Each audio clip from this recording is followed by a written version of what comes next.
can I grow vegetables in a naturally organic and pesticide-free manner and get consistent results? And this is Michael from Connecticut. He says he gets mixed results each year. So Peter, all right, you're from up that way. I am. Right? I grew up in Maine. Yep. Okay, That's where I you learned know a to little bit garden. about this, Yep. right? So here's my thing. Can you really get consistent results?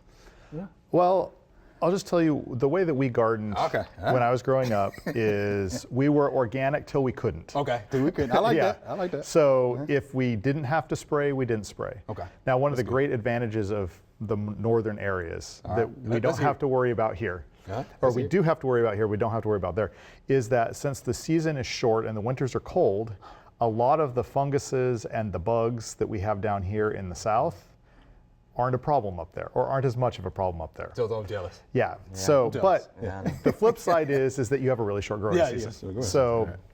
So, can you do it and get consistent Yeah, results? consistent results. Depends. Depends, okay. So, what you should do is you want to make sure when you're doing organic growing that you make sure that the soil is as healthy and as rich as possible. That's good, yeah. Give your plants as much of a chance to succeed there Agreed.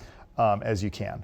Once you get through that, there are certain insecticides that you can use that are organic.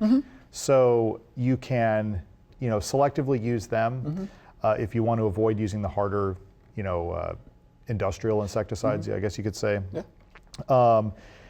Consistent results are hard though, even with all of that.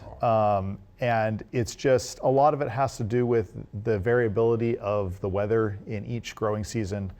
If it's this certain way this year, maybe this plant does really well, but next year it's going to be different, so this other plant's going to do really well.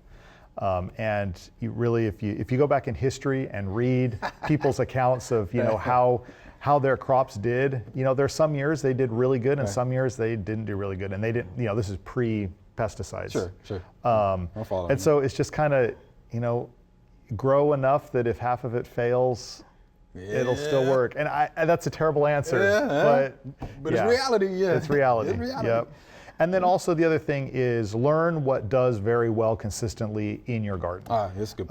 And rely on that. So, Yeah, sure. for instance, in the family plot garden here, our peppers do really good every year. Our tomatoes don't do so good. And so, if we kind of grow it for demonstration, but if we were growing it for production, then probably we'd lean towards peppers more than tomatoes. Sure. Yeah. Sure. Wow. Okay. That's good. That's good That's good, Michael. Yeah, he's from up that way. Yeah, Maine. Yeah, he knows about that. Yeah, short growing season, but no pests and diseases. Less. Or less. Yeah, less. Yeah. Yeah, but the cold.